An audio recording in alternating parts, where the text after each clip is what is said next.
తెలుగు శ్రోతలందరికీ నమస్కారం అండి. మన అలనాటి కథలు ఎవర్ గ్రీన్ స్టోరీస్ ఛానల్కి మీ అందరికీ స్వాగతం. సుకుమారి నవల వింటున్నామండి. రచన శ్రీమతి ఎద్దనపూడి సులోచనారాణి గారు. ఇక ఆలస్యం చేయకుండా మనం కథలోకి వెళ్ళిపోదామండి. వీడియో చూసిన వెంటనే లైక్ చేసి షేర్ చేసి తప్పకుండా సబ్స్క్రైబ్ చేసుకోండి. మన ఛానల్ని బెల్ ఐకాన్ యాక్టివేట్ చేసుకోండి. మీకు కూడా ఇదే చెప్తున్నా, మనకి బాగా ఏడుపు వచ్చినప్పుడు అసలు దానికి మూల కారణం ఏమిటా అని ఆత్మ పరిశీలన చేసుకోవాలి. అప్పుడు ఏడుపు అనేది మనల్ని అంతగా కృంగదీయదు. నా జీవితం ఎందుకు ఎగుడు దిగుడు అయిందో నాకు తెలియదు, కానీ నేను నడక మాత్రం ఆపడం లేదు. అవతల ఇంకా కొద్ది దూరం నడిచిన తర్వాత ఇంకేదైనా లభిస్తుందేమోనని ఆశ. అదొక విశ్వాసం, ఆత్మవిశ్వాసం. ఈ రెండే నన్ను నడిపించసాగినాయి. అనసూయమ్మ గారి పనులు చూడడం నాకు సులభంగానే అభ్యాసం అయిపోయింది.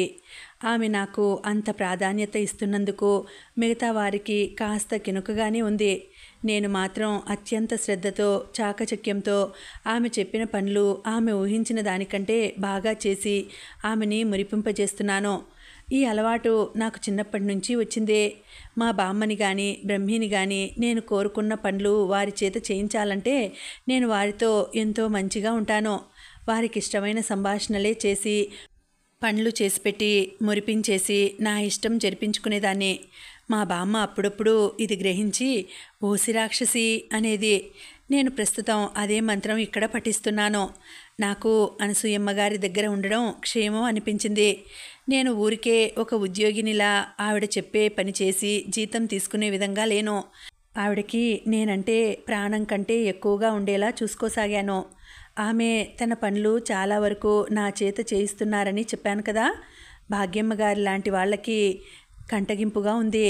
సుకుమారి వయసులో చిన్న అయినా తెలివిలో ఆరిందా అంటూ సూటిపోటిగా ఏదో ఒకటి అంటుండేవారు. ఆ రోజు ప్రప్రథమంగా అనసూయమ్మ గారి తరపున నేను ఒక మీటింగ్కి వెళ్తున్నాను. జుట్టు పైకి దువ్వి ముడి వేసుకొని చీర అందంగా కట్టుకొని ఫైల్ పట్టుకొని వెళ్లే ముందు వచ్చి ఆంటీ ఎదురుగా నిలబడ్డాను. ఆమె నన్ను చూసి వెరీ గుడ్ అంటూ మెచ్చుకున్నారు. నేను వెళ్తుంటే మరీ అంత నిటారుగా నడవకు, కాస్త మామూలుగా నడు అంటూ వెనక నుంచి హెచ్చరించారు. నేను కాస్త పొట్ట వంచి నడవసాగాను. అయ్యో రామా, మరీ గూని పెట్టేస్తున్నావు అన్నారు. నేను నిటారుగానే నడవసాగాను. అసలు ఒకళ్ళ విమర్శలు పట్టించుకోకూడదు, మన దారిన మనం ఉండాలి అనుకున్నాను. నేను మీటింగ్కి వెళ్ళినప్పుడు చేయాల్సిన పనులు ఆంటీ క్షుణ్ణంగా చెప్పారు. నేను నా గదిలో అద్దం ముందు డ్రామాలో ఒక సీన్లా అభినయం చేసి ప్రాక్టీస్ చేసుకున్నాను. ఎంత ప్రాక్టీస్ చేసినా ఆంటీ ఎంత ధైర్యం చెప్పినా తీరా ఫైలు పట్టుకుని కారులో వెళ్తుంటే గుండెలు పీచు పీచుమనసాగాయి. ఆంటీ ఇచ్చిన ప్రోత్సాహం, ధైర్యం గుర్తుకు చేసుకోసాగాను. తీరా వెళ్ళిన తర్వాత చూస్తే అక్కడ నాకు తెలిసిన వాళ్ళు చాలామంది కనిపించారు. నేను ఒక్కొక్కరినే చిరునవ్వుతో ఆంటీ చెప్పినట్టే అతి వినయంగా చేతులు జోడించి నమస్కారం చేసాగాను. ఆడవాళ్ళెవరూ నా చిరునవ్వుని స్వీకరించలేదు. నన్ను యగాదిగా చూడసాగారు. వాళ్ళ చూపులు చూస్తుంటే నేనేదో వేషం వేసుకొని రంగు పులుముకొని వచ్చినట్టు, నా అసలు సంగతి ఏమిటో వారికి తెలిసినట్టు ఉంది వారి ధోరణి. నాకు చాలా ఇబ్బందిగా అనిపించింది. ఆ ఇబ్బందిలో ముఖాన చిరునవ్వు ఉండకుండా పారిపోతానంటోంది. నేను అలా తికమక పడుతూ నవ్వుదామా వద్దా అని సంశయిస్తుండగానే నా రిపోర్ట్ చదవాల్సిన టైం వచ్చింది. నేను లేచి నిలబడి దాన్ని అత్యంత క్షుణ్ణంగా గడగడ క్లాస్ రూమ్లో విద్యార్థి చదివే పాఠంలా చదివేశాను. కొంతమంది మగాళ్ళు బుగ్గన చెయ్యి ఆనించుకొని ప్రసన్నంగా చూస్తూ ఉంటే ఆడవాళ్ళు కొంతమంది ముసిముసి నవ్వులు నవ్వసాగారు. నేను చదవటం పూర్తి చేయగానే సుధాకర్ అనే డాక్టర్ గారు చప్పట్లు కొడుతూ అందరూ కొట్టండి అన్నాడు. అందరూ చేతులేవో తప్పనిసరిగా చప్పుడు చేసినట్టు వినిపించినట్టు కొట్టారు. కొంతమంది పైకప్పు కేసి చూడసాగారు. వారి ముఖాలు దేవుడా మమ్మల్ని రక్షించు అన్నట్టున్నాయి. నేను థ్యాంక్ యూ అని కూర్చున్న దానల్లా టపీమని లేచి మెంబర్ మహాశివులారా అన్నాను. తన రిపోర్ట్ చదవబోతున్న లాయర్ గారు అంతరాయం కలిగినట్లు ఆగారు. నేను అందరినీ కలయచూస్తూ నేను రిపోర్ట్ని కాస్త బిగ్గరగా చదివి మీ చెవులకి ఇబ్బంది కలిగించాననుకుంటున్నాను.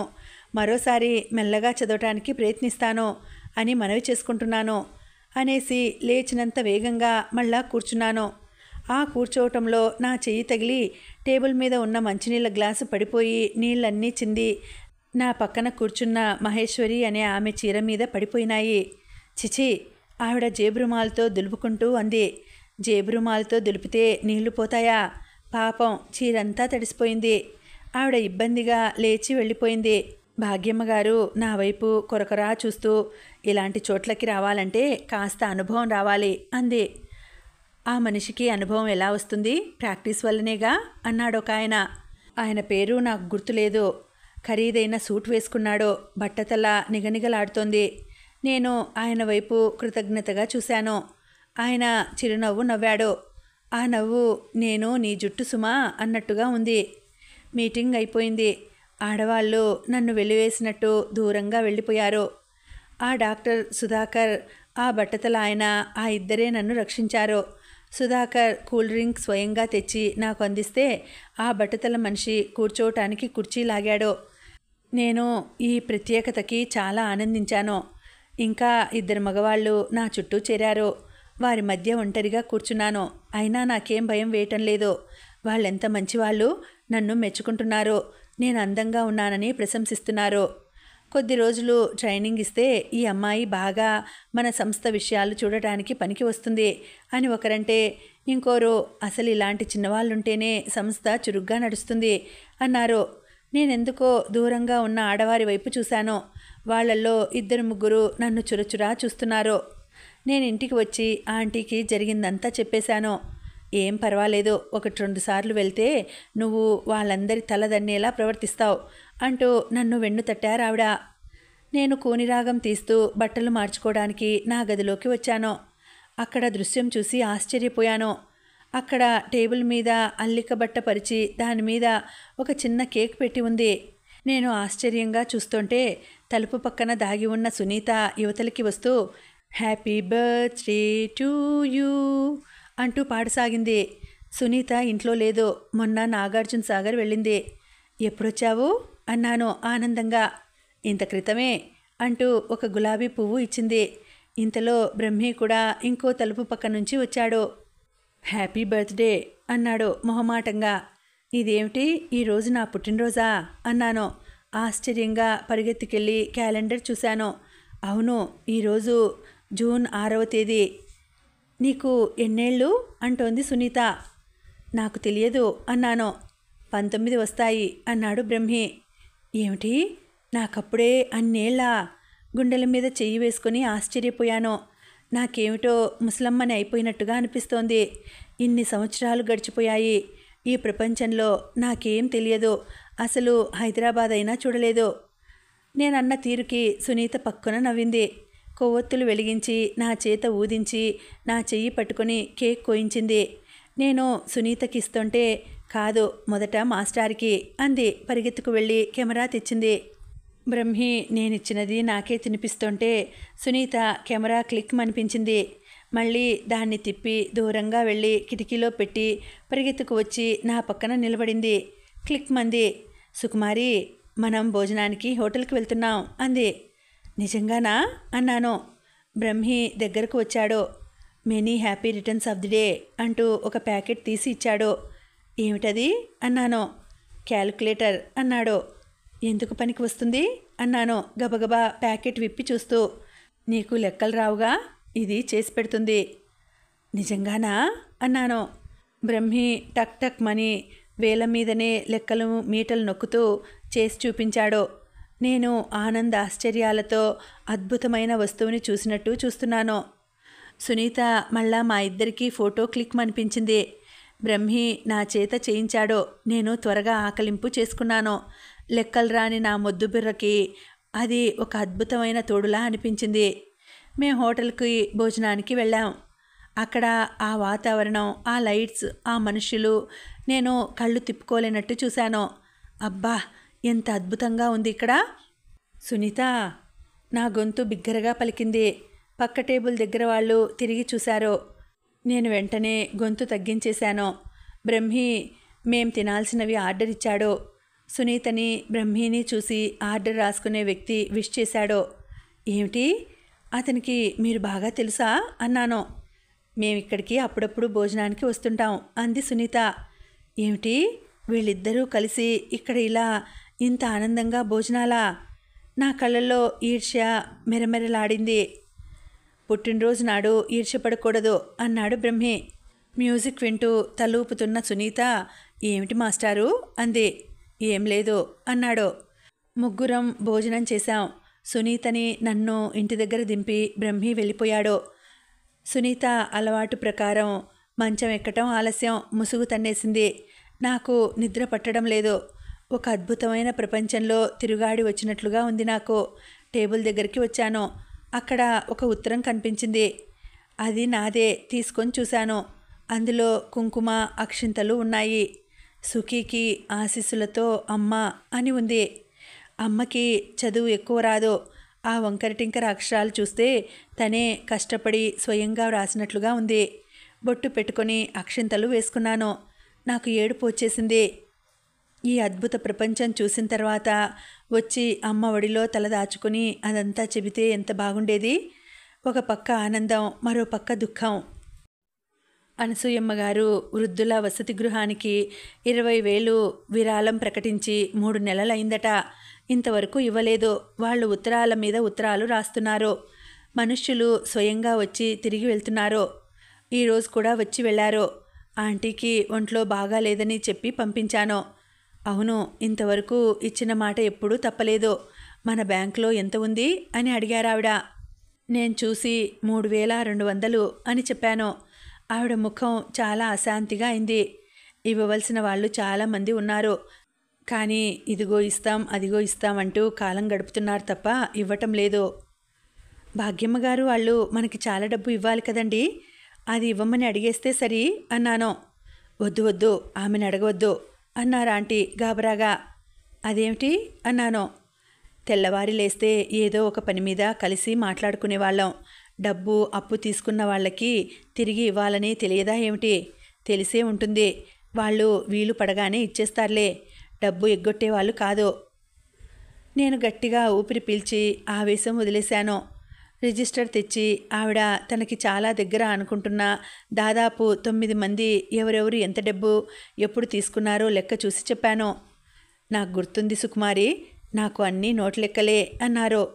నేను క్యాల్కులేటర్ తెచ్చి వాళ్ళందరి దగ్గర నుంచి అసలు వదిలేసి కేవలం వడ్డీ మాత్రమే ఎంత రావాలో లెక్కలు వేశాను.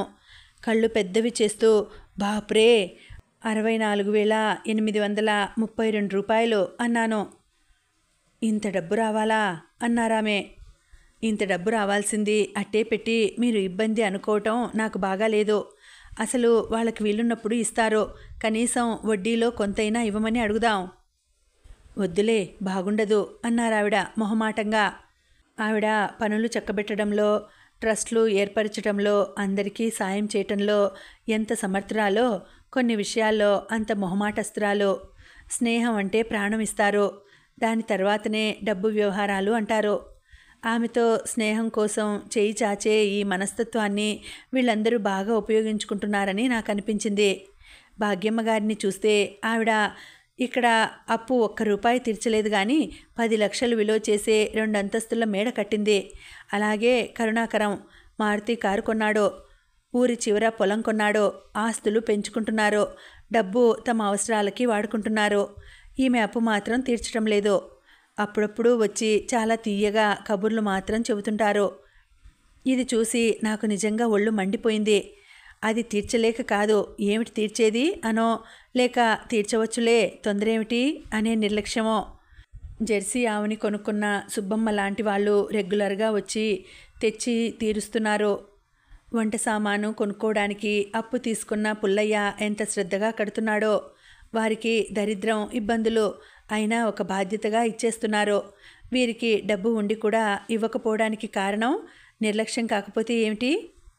ఆంటీని అడగలేదు. నేనే నోటీసు రాయించి టైప్ చేయించి అందరికీ సర్క్యులర్ పంపేశాను. పంపిన తర్వాత ఆంటీకి చెప్పాను.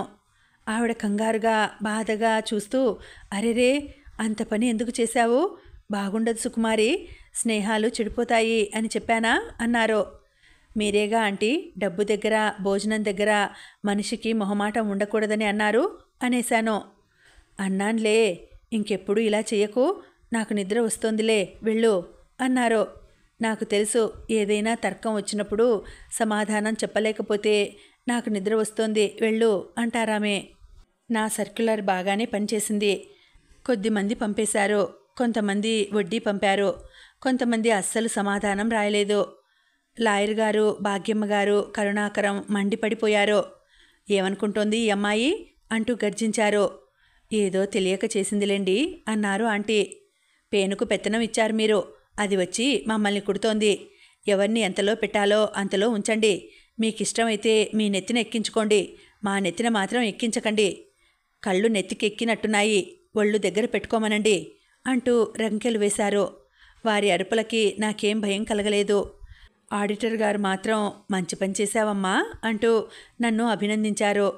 20,000 రూపాయల చెక్కు ఓల్డేజ్ హోమ్ వారికి అందించిన ఆంటీ నా వైపు తిరిగి, నిన్ను నేను అనుకున్నంతగా చివాట్లు వేయలేకపోతున్నాను, ఎందుకంటే నాకు ఈ విధంగా ఇచ్చిన మాట నిలబెట్టుకోలేదే అనే వేదన తప్పిపోయింది అన్నారు చిరునవ్వుతో.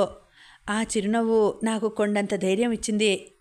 ఆ రోజు మధ్యాహ్నం ఆంటీ నిద్రపోతున్నారు. సునీత కాలేజీకి వెళ్ళింది. నేను ఇంటి జమా ఖర్చులు రాస్తున్నాను. ఇంతలో ఫోన్ మోగింది. నేను తీశాను. హలో అన్నాను. అనసూయమ్మ గారికి ఫోన్ ఇవ్వు. అవతల మాట్లాడుతున్నది భాగ్యమ్మ గారు. ఆ అడగటంలో పెద్ద అధికారం. ఆవిడ ఎందుకో ఎప్పుడూ నన్ను చాలా తిరస్కారంగా చూస్తుంది. మర్యాద చూపించకపోవటం తన ఆధిక్యత అనుకుంటుంది. ఆవిడ నిద్రపోతున్నారు అని నేను ఫోన్ పెట్టేశాను. నేను రిసీవర్ పెట్టి వెనక్కి తిరగలేదు. మళ్ళీ గణాచారిలా ఫోన్ గణగణమంది. నేను తీసి హలో అన్నాను. ఏమిటా ఫోన్ పెట్టేయటం, మంచి మర్యాద లేదా కసురుతూ అంది. మంచి మర్యాద చాలా ఉన్నాయి, కానీ అవి ఇచ్చిన వారికే పుచ్చుకోవడం జరుగుతుంది. ఏం ఒళ్ళు ఎలా ఉంది అంది రెచ్చిపోతూ. చాలా తేలికగా హాయిగా ఉంది. మీలాగా డైటింగ్ చేయాల్సిన బాధలు నాకు లేవుగా. ఏమన్నావు? ఆవిడే ఫోన్ టక్కున పెట్టేసింది. ఆ తర్వాత చాలా పెద్ద గొడవ అయింది. ఆవిడ అందరినీ పిలిపించి నానా రభస చేసింది. నన్ను క్షమార్పణ కోరమన్నారు. నేను కోరనన్నాను. కోరకపోతే ఈ ఉద్యోగం ఊడుతుంది అన్నారు ఆంటీ. సరే నేను వెళ్ళి బట్టలు సర్దుకోసాగాను. ఆంటీ వీల్ చైర్లో అక్కడికి వచ్చారు. ఏమిటి, నిజంగానే వెళ్ళిపోతున్నావా అన్నారు. మీరు వెళ్ళమన్నారుగా. నేను వెళ్ళమన్నానా? వాళ్ళందరితో గోల ఎందుకు, సారీ అంటే పోతుందిగా అన్నారు అనసూయమ్మ గారు. ఈరోజు అలా అంటే రేపు కాళ్ల మీద పడమంటారు, అప్పుడైనా వెళ్లాల్సిందాన్నే. నువ్వు చాలా మొండిదానివి సుమా. నా చిన్నప్పటి నుంచి ఇదే మాట వింటున్నాను. నన్ను వదిలేసి వెళ్ళిపోతావా ఈ స్థితిలో? ఆవిడ ఏడ్చేశారు. నేను మిమ్మల్ని వదిలి ఎక్కడికి వెళ్ళను, వెళ్ళాలని నాకు లేదు. కానీ మీ చుట్టూ ఉన్న వాళ్ళకి నేనంటే పడటం లేదు. అన్యాయంగా నా మీదకి కయ్యానికి కాలు దువ్వుతున్నారు. నేనేం చెయ్యను? నేను కళ్ళనీళ్లు తుడుచుకున్నాను. ఆవిడ నా చెయ్యి పట్టుకున్నారు. సుకుమారి, ఒక మాట చెప్పనా? నువ్వు ఇంతగా నా పనులు ఇంత బాగా సమర్థవంతంగా చూడటం వారికి అంతగా నచ్చలేదు. నేను ఇదివరకులా వారి మీద ఆధారపడటం లేదు. అది కూడా కినుక. దానికి నేనేం చెయ్యను? మీరు అప్పచెప్పిన పనులు సులభమైనవి కాదుగా. నేను కష్టపడి నేర్చుకుంటున్నాను. నీలో అదే నాకు నచ్చిన విషయం. నువ్వు ఎక్కడికి వెళ్ళనవసరం లేదు. మరి వారి క్షమార్పణ? అదంతా నేను చూసుకుంటానులే అన్నారావిడ. ఆమె వాళ్ళకి ఏం నచ్చ చెప్పారో నాకు తెలియదు. నేను మాత్రం క్షమార్పణ చెప్పలేదు. ఇది వారి మీద నా మొదటి దిగ్విజయం. నన్ను తృణీకారంగా గడ్డి పరకలా చూస్తున్నవారు ఈ సంఘటన తర్వాత కాస్త మేల్కొన్నట్టుగా ఇంకా నిశితంగా గమనిస్తూ నా పనులలో మాటల్లో తప్పులు వెతికి విమర్శలు చేయసాగారు. బ్రహ్మి నన్ను మందలించాడు. ఈ గొడవంతా నీకెందుకు? అందరితో మంచిగా ఉండేదానికి. లెక్కలు చేస్తున్న నేను ఆ క్యాలిక్యులేటర్ తీసి అతని ముఖం మీద విసిరి కొట్టాను. అతని ముఖానికి అది సూటిగా తగిలి ముక్కు చితక్కొట్టేదే. కానీ అతను మెరుపులా ముఖం పక్కకి తప్పించి 2 చేతులతో దాన్ని పట్టుకున్నాడు. పోనీలే కదా, లెక్కలు చేయలేక సతమతమవుతున్నావని ఇది తెచ్చిస్తే దాంతోనే నా ముఖం బద్దలు కొడుతున్నావా అన్నాడు. నువ్వు ఇది ఇవ్వబట్టేగా నాకు ఆ డబ్బు లెక్కలు అంత బాగా తెలిసాయి. కాబట్టి తప్పు అంటూ ఉంటే అది నీదే అన్నాను నేను. చివరికి తెచ్చి నా తలకి చుట్టావన్నమాట. బ్రహ్మి క్యాలిక్యులేటర్ తెచ్చి నా టేబుల్ మీద పెట్టాడు. ఈ లెక్కలు కాస్త చూడు. కాగితాలు అతని ముందుకు తోశాను. నేను ఎప్పుడు చేసినా మళ్ళా అతనికిచ్చి చెక్ చేయిస్తాను. అమ్మో, అంత డబ్బు! ఒక్క పైసా తేడా రాకూడదు. వచ్చిందా వీళ్ళంతా నా ప్రాణం తినేస్తారు. అతను ఆ లెక్కలు చూస్తూ, కాస్త అందరితో మంచిగా ఉండటం నేర్చుకో అన్నాడు. దుష్టులతో మంచిగాను, మంచివాళ్లతో చెడ్డగాను ఉంటే మనకే కష్టాలు వస్తాయని నువ్వేగా చెప్పావు అన్నాను. ఎరక్కపోయి చెప్పాను. అతను సనుక్కున్నాడు. నాకు అనసూయమ్మ గారి తోటివారితో ప్రచ్ఛన్న యుద్ధం చేయటం ఒక అద్భుతమైన ఆటలాగా ఉంది. సునీతకి నాకు మధ్య భేదాభిప్రాయాలు లేవు. మేమిద్దరం మంచి స్నేహితులమే. అనసూయమ్మ గారి చుట్టూ ఉన్నవారితోనే చుక్కెదురుగా ఉంది.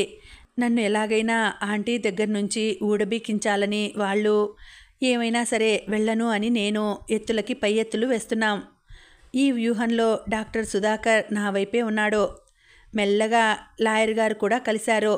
మెల్లగా కొంతమంది మా వైపు తిరగసాగారు. అనసూయమ్మ గారికి దగ్గరగా ఎవరుంటారో వారికి పరపతి ఎక్కువగా ఉంటుంది. డబ్బు, అధికారం కూడా బాగానే ఉంటుంది. చిట్ ఫండ్స్ని రిలీజ్ చేసే విషయంలో ఇష్టాలు ఎక్కువ మంది ఎటువైపు ఉంటే అటు మల్లుతుంది. నేను వీరంతా నా వైపుకి మళ్ళారని సంబరపడ్డాను. కానీ కొద్ది రోజులలోనే నాకు అర్థమైపోయింది, వీరందరికీ నా మీద అభిమానం ఉండి కాదు, భాగ్యమ్మ గారిని బలహీనపరచడానికి నన్ను ఒక పావుగా చేసుకున్నారు. నేను అనసూయమ్మ గారికి దగ్గరని తెలుసు. వాళ్ళు చేయాలనుకున్న పనులు నా ద్వారా ప్రపోజల్స్ ఆంటీకి పంపేవారు. ఆంటీ నేను చెప్పింది కాదనేవారు కాదు. నా అర్హత ఎప్పుడైతే నాకు తెలిసిందో నా బాధ్యత కూడా నేను తెలుసుకోగలిగాను. ఈ సంగతులన్నీ ఎవరితోనైనా మాట్లాడాలని నాకెంతగానో ఉండేది. సునీతతో చెప్పబోయేదాన్ని, కానీ వినేది కాదు. అబ్బా ఆపు నీ సోది, నా గదిలోకి మాత్రం ఆ గొడవలు తీసుకురావద్దు, ఈ మ్యూజిక్ విను అంటూ రికార్డ్ పెట్టేది. సునీత డ్యాన్స్ చేసేది. నాకు నేర్పుతానంది. వద్దని తిరస్కరించాను. ఏమిటో సునీత లోకం వేరు. ఎంతసేపు చదువు, ఫ్రెండ్సు, ఆటలు, సినిమాలు, బయట జరిగే ప్రోగ్రామ్స్కి నన్ను కూడా రమ్మనేది. కానీ వెళ్ళటం ఇష్టం లేదు నాకు. నేను ఇక్కడ ఉన్న పని వేరు కదా. ఆదివారం నేను సునీత గది సర్దుతున్నాను. ఇంతలో కాలింగ్ బెల్ మోగింది. నేను వెళ్ళి తీశాను. ఎదురుగా తెల్లటి బట్టలతో, ముఖానికి నల్లటి కళ్ళద్దాలతో, పసిమి ఛాయతో ఒకతను నిలబడి ఉన్నాడు. హలో, సునీత ఉందా అన్నాడు. అతని కంఠం, ఆ అడిగే తీరు నా నరాల్లో విద్యుత్తు ప్రవహించినట్లయింది. మామూలుగా లక్ష యక్ష ప్రశ్నలు వేసే నేను ఒక మాటరాని మూగబొమ్మలా ఉంది, రండి కూర్చోండి అంటూ ఆహ్వానించి లోపలికి వెళ్ళబోతూ ఆగి తిరిగి వచ్చి అతనికి ఫ్యాన్ వేశాను. ఓ థ్యాంక్ యూ అన్నాడు. మళ్ళా నా శరీరం నుంచి చిరు అలలులాగా విద్యుత్తు పరుగు. నేను లోపలికి వెళ్ళాను. సునీత అప్పుడే తలంటి స్నానం చేసి జుట్టు తుడుచుకుంటూ బయటకు వచ్చింది. ఎవరో వచ్చారు అన్నాను. ఎవరు? తెలియదు, తెల్లగా పొడుగ్గా. ఓ రవి వచ్చాడా? మెరుపులా పరిగెత్తింది. నేను అప్రయత్నంగా వెనకే వెళ్ళాను. హలో సునీత. అతను లేచి నిలబడి విష్ చేశాడు. హాయ్ రవి అంది. డిస్టర్బ్ చేశానా అన్నాడు. నోనో అంది. వెనక్కి తిరిగి సునీత నన్ను చెయ్యి పట్టి లాక్కు వచ్చి పరిచయం చేస్తూ సుకుమారి అంది. ఓ, వినగానే పేరే చాలా బాగుంది అని అనుకున్నాను. పేరు కంటే మనిషి ఇంకా బాగున్నారు. సుకుమారి, ఇతను రవికృష్ణ, మా బంధువు అంటూ చెప్పింది. కూర్చోండి, కాఫీ తెస్తాను అన్నాను. ఏం వద్దు, మీరిలా కూర్చుంటే చాలు అన్నాడు. నేను లోపలికి పరిగెత్తాను. నా మనసు ఒక పూల విమానంలా ఆకాశంలో సర్రున ఎక్కడెక్కడికో దూసుకుపోతోంది. అక్కడంతా తెల్ల తెల్లటి మబ్బులు, ఉధృతంగా పరిగెత్తే సెలయేర్ల హోరు, అత్యంత రమణీయమైన పచ్చటి ప్రకృతి. అక్కడ నేను హాయిగా ఆనందంగా తిరుగుతున్నాను. ఎవరో నా చెయ్యి పట్టుకున్నట్టే ఉంది. తిరిగి చూస్తే రవికృష్ణ నన్ను చూడగానే నవ్వాడు.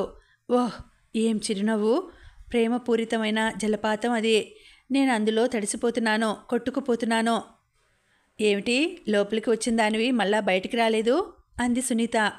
నేను ఉలిక్కిపడి ఈ లోకంలోకి వచ్చాను. సారీ, కాఫీ ఇప్పుడే తెస్తాను అన్నాను.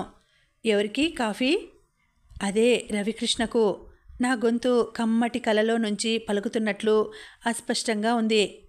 అతనెక్కడ ఉన్నాడు? ఎప్పుడో వెళ్ళిపోయాడు అంది వెళ్తూ. వెళ్ళిపోయాడా? ఉలిక్కిపడ్డాను. నేను నా గదిలోకి వచ్చాను.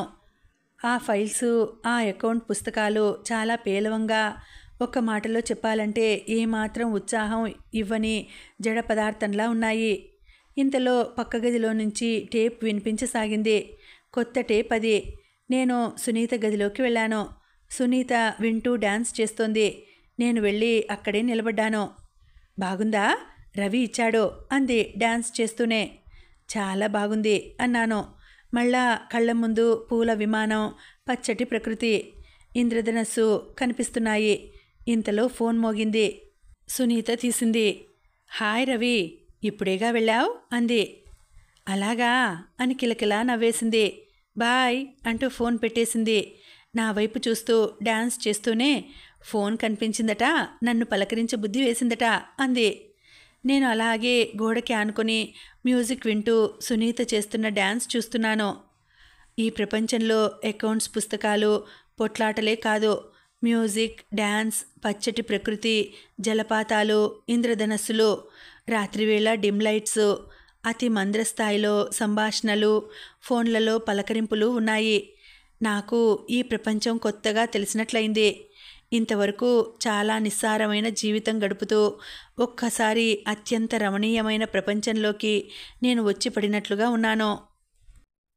రవికృష్ణ రాకతో నాకు జీవితం హఠాత్తుగా రంగుల కలలా మారిపోయినట్టుగా ఉంది. రోజులు ఇట్టే గడిచిపోతున్నాయి, నెలలు తిరిగిపోతున్నాయి. అతను చీటికి మాటికి ఏదో వంక మీద ఇంటికి వచ్చేవాడు. సునీత ఎదురుగా ఉంటే పట్టనట్టే ఉండేవాడు. కాస్త కనుమరుగైతే చాలు కవ్వింపుగా ఏదో ఒకటి అనేవాడు. ఆంటీకి కూడా అతను చనువయ్యాడు. ఇంటికి రాగానే ఆంటీ ఎలా ఉన్నారు అంటూ సరాసరి ఆవిడ గదిలోకి వెళ్ళేవాడు. ఆవిడ చేసిన సాంఘిక సంక్షేమ కార్యక్రమాలని మెచ్చుకునేవాడు. ఆంటీ, మీలాంటి వారు 100కి 1 స్త్రీ ఉన్నా ఈ సంఘంలో ఆడవారి పరిస్థితులు ఇంత హీనంగా ఉండవనుకుంటా.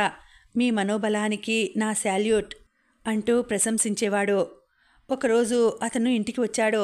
సునీత, అతను సినిమాకి వెళ్తున్నారట. సునీత డ్రెస్ చేసుకుంటూ గదిలో ఉంది. అతను నన్ను కేక వేసి మంచినీళ్ళు అడిగాడు. నేను తీసుకువెళ్ళి ఇచ్చాను. ఏమిటి, నిన్న మీరు దర్శనమే ఇవ్వలేదు? ఇంటికి వెళ్ళానన్న మాటే కానీ నాకు రాత్రంతా నిద్ర పట్టలేదు. నేనేమైనా కాని పని చేశానా? మీకు నా మీద కోపం వచ్చిందా అన్నాడు. అతని కళ్ళల్లో బాధ చూస్తే నా మనసు రెపరెపలాడింది. అబ్బెబే, అదేం లేదు అన్నాను.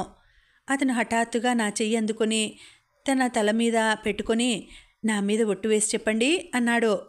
నేను గబాల్న చెయ్యి లాక్కున్నాను. గాబరాగా అటు ఇటు చూశాను. ఎవరైనా చూస్తే అమ్మో ఇంకేమైనా ఉందా? సారీ, అనుకోకుండా మీ చెయ్యి పట్టుకున్నాను. నాది కాస్త హడావిడి మనస్తత్వంలేండి. నేను ఇష్టపడే వాళ్ళని గురించి నేను ఒకటి ఆలోచిస్తుంటాను. సారీ, చెయ్యి పట్టుకున్నందుకు క్షమిస్తారు కదూ? క్షమించటమా? అతను చేసిన ఈ అనాలోచిత చర్య నాకెంత ఆనందం ఇచ్చిందో. ఇలాంటి ఒక పొంగులాంటి ఆనందం ఇది వరకు నేనెన్నడూ ఎరగను. నేను సునీత మా మాటలు ఎక్కడ వింటుందోనని నా గది వైపు చూశాను. అతను అది గమనించినట్టున్నాడు. సునీత వస్తుందని భయమా? ఇప్పుడే రాదులేండి. తన సంగతి నాకు తెలుసుగా. సినిమాకి వెళ్ళాలంటే కనీసం గంటైనా ముస్తాబవ్వాలి. అవును, మీరు కూడా సినిమాకి ఎందుకు రాకూడదు? మళ్ళీ గుండెల్లో ఆనందపు కెరటం ఊవెత్తున లేచింది. అయినా పైకి అమ్మో నేనా అన్నాను. ఇది సాధ్యం కాదని తెలుసు. ఏమిటండి, నేనేదో నన్ను పెళ్లి చేసుకోవడానికి నాతో పారిపోయి రమ్మన్నట్టుగా గాబరా పడుతున్నారు? నవ్వుతూ అన్నాడు. నా ముఖం అంతా వెచ్చటి ఆవిరి కమ్మేసినట్టయింది. అతని మాటలు, చూపులు, ఆ కవ్వింపులు నా గుండెల్లో ఎక్కడో దాగి ఉన్న మృదు మధురమైన ఆలోచనల్ని గ్యాలం వేసి బయటకు లాగినట్టు అనిపిస్తోంది. ఇంతలో సునీత వస్తున్న ధ్వని అయింది. నేను చప్పున అతనిచ్చిన మంచినీళ్ళ గ్లాస్ అందుకొని పరుగు తీశాను. నేను వంటింట్లోకి వచ్చాను. నా గుండెలు దడదడలాడుతున్నాయి. నాకేమిటో చాలా సంతోషంగా గాబరాగాను ఉంది. ఇంతలో వెనుక నుంచి ఎవరో కళ్ళు మూశారో. నేను ఉలిక్కిపడి ఎవరు? గాబరాగా చేతులు తడిమాను. సునీత పకపక నవ్వింది. ఏమిటా గాబరా? ఎవరనుకున్నావేమిటి అంది. నువ్వా అన్నాను. ఇంకెవరన్నా వస్తారని చూస్తున్నావా? ఆరా తీస్తూ చూసింది. ఏదో పరధ్యాసగా ఉన్నాను, అందుకని ఉలిక్కిపడ్డాను. రవి ఏమంటున్నాడో తెలుసా? నిన్ను కూడా మాతో సినిమాకి లాక్కెళదామని అంటున్నాడు. నేనా అన్నానే గాని ఆనందం అణుచుకోలేకపోతున్నాను. నువ్వే. నువ్వు కూడా వస్తే నా మీద రవి మీద ఎలాంటి అపవాదులు రావట. ఈ మాట నేను సునీత నోటి వెంట వింటే కోపగించుకునేదాన్నేమో. ఏమ్మా, మీ వీలుకి నేను సత్రకాయలా రావాలా? నేను రానుపోండి అనేదాన్ని. కానీ రవి ముందే నాకు సూచన చేశాడు కాబట్టి నాకు ఆనందంగానే అనిపించింది. కానీ ఆంటీ అన్నాను సందేహంగా. నేను చెప్పి వస్తానులే అంటూ పరిగెత్తింది. నేను ముందు గదిలోకి వచ్చాను. రవి పుస్తకం చూస్తున్నవాడల్లా తలెత్తి, ఇప్పుడు పిలుపు సరిపోయింది కదా అన్నాడు. నేను గబగబా తల ఊపి నా గదిలోకి వెళ్ళాను. అతను జంకు బొంకు లేకుండా అనేస్తాడు మాటలు. ఎవరైనా వింటే నాకేమో చాలా భయంగా అనిపిస్తుంది. ముగ్గురం సినిమాకి వెళ్ళాం. అదొక అందమైన అనుభవం. రవి చీటికి మాటికి ఏదో ఒక జోక్ చేస్తుంటాడు. సునీత నవ్వుతుంది. అతను విరగబడి నవ్వుతాడు. సినిమా హాల్లో సునీతకి ముందుగా ఒక సింగుగారు తలపాగాతో కూర్చున్నారు. అయ్యో, నాకు ఈయన అడ్డు అంది. నేను కూర్చుంటాను, నువ్విట్రా అంటూ అతను తన సీట్లో సునీతని కూర్చోమని ఇటు సీట్లోకి మారి మా ఇద్దరి మధ్యకి వచ్చాడు. సినిమా మొదలైంది. చీటికి మాటికి రవి చెయ్యి నా చేతికో కాలికో తగులుతూనే ఉంది. సినిమా జరుగుతున్నంతసేపు అతను తగ్గు స్వరంతో ఏదో ఒకటి కామెంట్ చేస్తూనే ఉన్నాడు. అతని కామెంట్స్కి మా వెనుకవారు పక్కవారు కూడా నవ్వసాగారు. సినిమా అయిన తర్వాత అతను తన కారులోనే మా ఇద్దరిని ఇంటి దగ్గర దింపేసి వెళ్ళిపోయాడు. మేడ మీద పైభాగం వైపు చూసి అక్కడ లైట్లు లేకపోవడం చూసి ఆంటీ నిద్రపోయినట్టున్నారో, లేకపోతే పైకి వచ్చి గుడ్ నైట్ చెప్పేవాడినే. ఆంటీ, షీఈజ్ యాన్ ఏంజిల్ అంటూ ప్రశంసించాడు. ఆ రాత్రి ఇల్లు సర్ది తలుపులు వేసి నేను పడుకోబోతుండగా ఫోన్ మోగింది. ఆ ఫోన్ శబ్దం వినగానే నా గుండెలు కొట్టుకోసాగినాయి. నేను వెళ్ళి తీశాను. నేను అనుకున్నదే నిజమైంది. ఫోన్ చేసింది రవికృష్ణే. సునీత నిద్రపోయింది అన్నాను. I know it. నేను కావాలనే ఆలస్యంగా చేశాను ఫోన్. నేనెవరికోసమైతే ఫోన్ చేశానో వారు మెలకుగానే ఉన్నారుగా. మీరు సినిమాకి వచ్చినందుకు నా ప్రత్యేకమైన కృతజ్ఞతలు. అదేమిటి, నేనే చెప్పాలి మీకు అన్నాను మొహమాటంగా. మీరా? మీరు చెప్పకూడదు. ఎందుకో అడగాలి మరి. అడిగితేనే చెబుతాను. ఎందుకు? నేను అతనితో ఫోన్లో మాట్లాడుతున్నానే కానీ నాకు ఎవరైనా వస్తారేమో వింటారేమోనని మహాభయంగా ఉంది. తల తిప్పి గుమ్మం వైపు గాబరాగా చూస్తున్నాను. ఎందుకంటే అందంలో మీరు మహారాణి లాంటివారు. మీ అందమే మీకు ఒక ఆధిక్యత. మీకు సుకుమారి అని పేరు ఎవరు పెట్టారో కానీ మిమ్మల్ని చూసిన కొద్దీ చూడబుద్ధి అవుతుంది. ఇంకా పెట్టేస్తాను ఫోన్. ఈ ఒక్క మాట వినండి ప్లీజ్. మొదటి చూపులోనే మీ అందంతో మీరు నా మీద మంత్రం వేసేశారు. నేను ఆ ఇంటికి ఇన్నిసార్లు ఎందుకు వస్తున్నానో తెలిసిందా ఇప్పటికైనా? నా గాబరా రెట్టింపయింది. ఇక పెట్టేస్తాను. సునీతకి ఏమైనా చెప్పాలా అడిగాను. ఏమీ చెప్పవద్దు. నేను ఫోన్ చేసింది మీకోసమే కాబట్టి తనకి ఫోన్ చేశానని చెప్పాల్సిన అవసరం కూడా లేదు.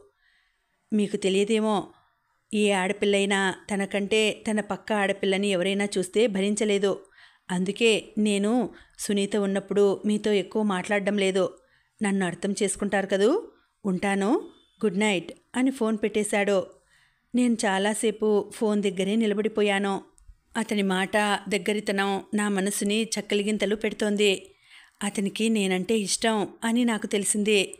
నేను అందంగా నాజూకుగా ఉంటానని నా చిన్నప్పటి నుంచి అందరూ అనగా వినడం నాకు అలవాటే. కానీ రవికృష్ణ నోటి వెంట వినడం మాత్రం మహా అద్భుతంగా ఉంది. గడియారం 11 గంటలు కొట్టింది. నేను వచ్చి మంచం మీద కూర్చున్నాను. ఇంకా ఉందండి, కథ కొనసాగుతుంది. మళ్ళీ వచ్చే వీడియోలో తర్వాతి భాగం తెలుసుకుందామండి. అంతవరకు సెలవు. నమస్తే.